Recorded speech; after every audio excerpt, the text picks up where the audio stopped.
Alright gang, check it out. This is my aphonopelma seemani. She went off food for about a month and her butt was completely bald, but as you can see she's looking great, really bright and colorful, and her butt is nice and hairy again. She molted. This is an adult tarantula. It doesn't happen very often. It's happened twice in a year, which is actually a lot, I think. For a girl her size and age. You can see those fangs. How cool is that? And you know what? I call it a girl, but I don't actually know. If you guys remember, I made an attempt at sexing her via a previous molt, but I left the molt to dry, essentially. I neglected to do the sexing for months and months, and the molt became so brittle and hard that I couldn't actually make it happen. So we're gonna try again with this thing, because it's really just a few hours old, maybe even less than an hour old, because it's still so soft and pliable. This is the ideal time to do it.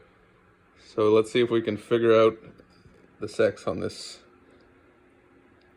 beautiful creature right here. All right, gang, I had to do some real CSI Miami on this to make it happen. I went out for a few hours and I came back, and the tarantula molt was just as brittle as the last one that I let sit for 8 months. Turns out it just takes a matter of hours for them to harden up. So I highly recommend sexing a molt as soon as the molt happens, as soon as you can safely remove it from the tarantula's enclosure. If your molt is hardened up, the trick is to put just 1 drop of dish soap and some warm water in a dish like this and let it soak for just about a minute. I still have the full molt preserved beautifully, but this bottom, this is essentially the butt of the tarantula, the big bulbous thing.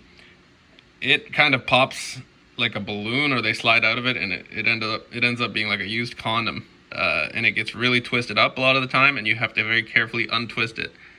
And in doing that, I broke it into 1, 2, 3, 4 pieces. That other stuff, there's actually holes in my gross desk here from various violent occurrences.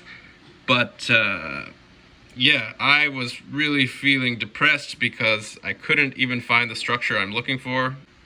So the females have these little structures called spermatheca or spermatheca, it's Latin, and the males don't. And I was looking at this and it was just a mess, and I was poking through it with a toothpick, and I was like, okay, I'm gonna have to wait another year to figure it out. And then I found this little piece that was broken off all on its own. Ooh, ooh, ooh, ooh. And you can actually see right there, see that bit of color?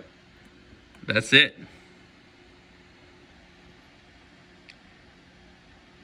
She's a female.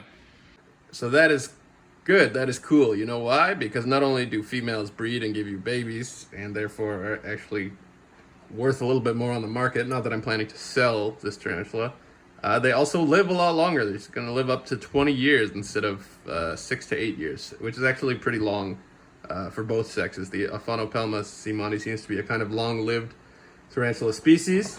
Here's the rest of the molt, the part that preserves so beautifully. And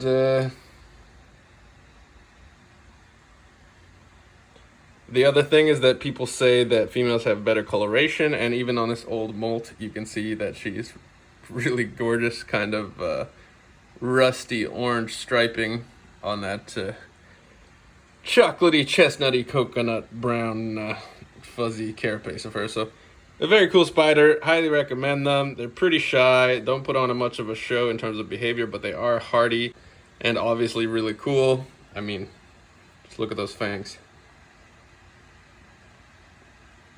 Sweet. All right, it's a girl. There you go. All right, gang, so that is it for another episode of Hoi Noi TV. Here's the molt up on this weird shelf of goofy curiosities that I have. I have a jar here with other molts and even some dead bodies of little invertebrate pets that have molted or passed on. Definitely passed on in the case of the mantis. They don't live that long. Still cool to keep it hanging around though.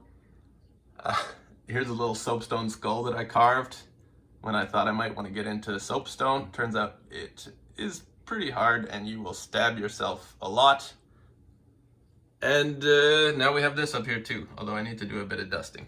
In any case, Thank you guys for watching. I hope the video was informative or at least interesting. Leave me a comment, give me a thumbs up, and be sure to subscribe to the channel because I do tons of stuff, not only with spiders and other invertebrates, but also with reptiles. You know, I obviously keep a number of snakes, but as the summer approaches here, I'm going to get out in nature and I am going to find you some reptiles in the wild here in Canada, which is a weird, nerdy, fringe hobby that not many people are into, but we do have a strong community here on YouTube, and I am one of only a handful of people that is doing it in Ontario, so I can show you some cool local stuff. Also, when the world opens up again, you can bet that I am going to be going on trips all over the world to tropical reptile-laden locations and going into the jungle and catching stuff with my fingers. I promise. Stick with me and you can see it happen. Peace.